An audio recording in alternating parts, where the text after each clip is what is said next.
அன்பார்ந்த இணையதள நேயர்களை மீண்டும் www.qcrc.in என்ற இணையதளத்திற்காக நியூஸ் தமிழ் செய்திருக்கையில் உங்களை சந்திப்பதில் பெருமகிழ்ச்சி அடைகிறோம்.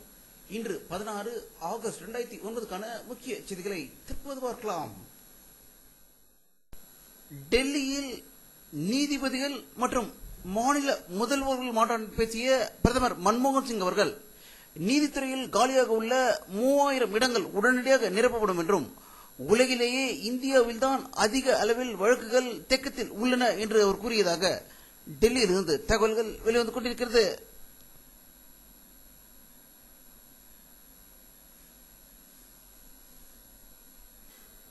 கர்நாடக மாநிலத்தில் பன்றிக் காய்ச்சலுக்கு 2 பேர் உயிர் இழந்தாகும். இதுவரை இந்தியாவில் பன்றிக் காய்ச்சலுக்கு உயிரிழந்தோர் எண்ணிக்கை 27ஆக உயர்ந்திருப்பதாகவும், தமிழகத்தில் தாம்பரத்துக்கு அருகில் உள்ள கிறிஸ்துவ கல்லூரியில் ஹாஸ்டலில் தங்க படிக்கும் மாணவர் ஒருவருக்கு பன்றிக் காய்ச்சல் அறிகுறி தென்பட்டதால் அவரை தண்டையார்பேட்டை தொற்று நோய் மருத்துவமனையில் அனுமதிக்கப்பட்டுள்ளதாக சென்னையிலிருந்து தகவல்கள் வெளிவந்து கொண்டிருக்கிறது.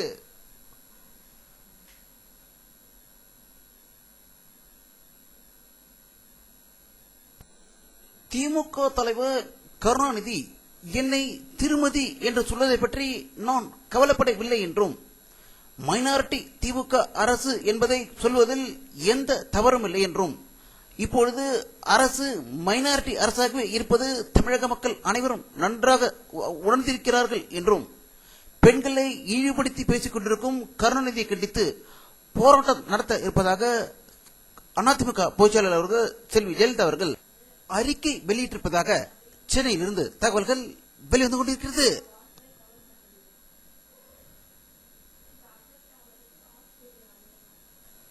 தமிழகத்தில் இடைத்தேர்தலுக்கான பிரச்சாரம் இன்று மாலையுடன் முடிவடைந்தது.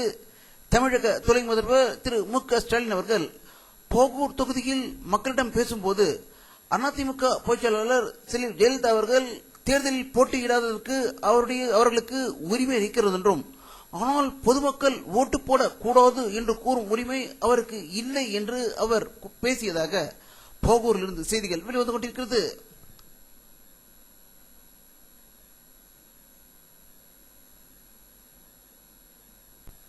தேமுதிக தலைவர் விஜயகாந்த் அவர்கள் இடைத்தேர்தலின் இறுதிக்கட்ட பிரச்சாரத்தில் பேசும்போது, இப்பொழுது இந்த தேர்தல் நடத்திருப்பதற்கு முக்கிய காரணம் திமுக என்கிற தில்லுமுள்ளு கட்சியால் தான் என்றும், எம்எல்ஏக்களை விலை கொடுத்து வாங்கிவிட்டு மக்கள் வரிப்பணத்தில் இப்பொழுது இந்த தேர்தல் நடந்து கொண்டிருப்பதாகவும், மக்களுக்கு பணத்தை கொடுத்து வெற்றி பெறலாம் என்பது நடக்காத காரியம் என்றும், மக்கள் சிந்தித்து வாக்களிக்க வேண்டும் என்று அவர் வலியுறுத்தியதாக கோவையிலிருந்து தகவல்கள் வெளிவந்து கொண்டிருக்கிறது.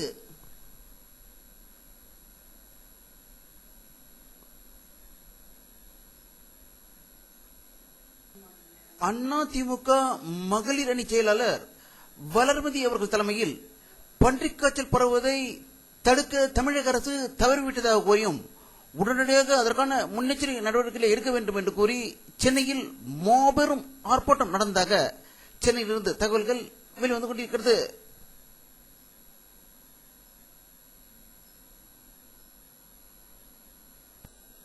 ஆந்திர பிரதேசத்தில் நிலை வரும் கடுமையான வறட்சி காரணமாக தெலுங்கானா மாவட்டம், ராயலசீமா மாவட்டங்களில் கடந்த ஒரு மாதத்தில் மட்டும் 21 விவசாயிகள் தற்கொலை செய்து கொண்டதாக ஒரு அதிர்ச்சி தகவல் ஹைதராபாத்திலிருந்து வந்து கொண்டிருக்கிறது.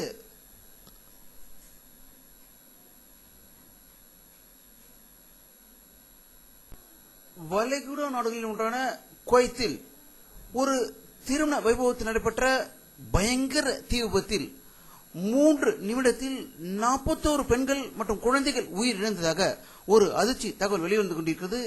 மேலும் 100க்கும் மேற்பட்டோர் படுகாயம் அடைந்துள்ளதாகவும் குவைத்திலிருந்து தகவல்கள் வெளிவந்து கொண்டிருக்கிறது.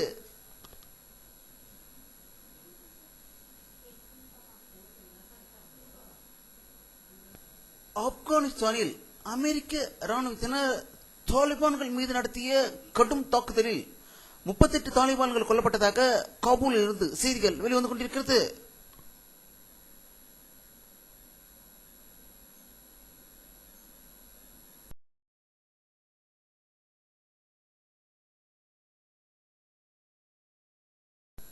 தென் அமெரிக்க நாடுகளில் ஒன்றான மெக்சிகோ நாட்டில் உள்ள சிறையில் ஏற்பட்ட இரு பிரிவினரிடையே ஏற்பட்ட கடும் மோதலில் 20 பேர் உயிர் இழந்ததாக மெக்சிகோவிலிருந்து தகவல்கள் வெளிவந்து கொண்டிருக்கிறது.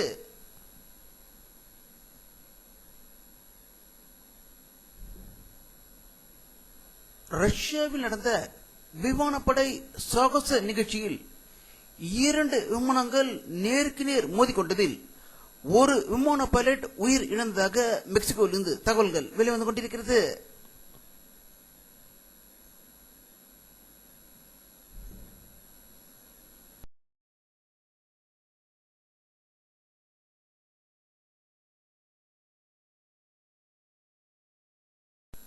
நிலவை ஆராய்ச்சி செய்ய அனுப்பி வைக்கப்படும் சந்திராயன் 2 செயற்கைக்கோளின் வடிவமைப்பு பணிகள் நிறைவடைந்து விட்டதாகவும் நிலவில் தரையிறங்கும் ரோவர் கருவி ரஷ்யா வழங்குகிறது என்று இஸ்ரோ தலைவர் மாதவ் நாயர் செய்தி வெளியிட்டுள்ளதாக பெங்களூரில் இருந்து தகவல்கள் வெளிவந்து கொண்டிருக்கிறது.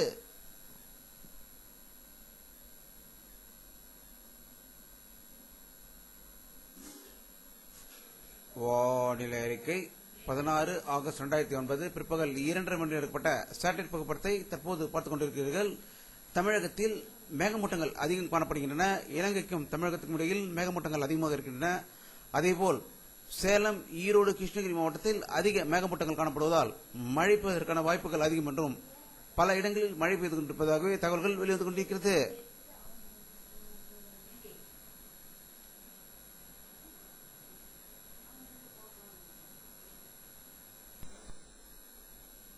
இத்துடன் இந்த செய்தி அறிக்கை நிறைவடைகிறது.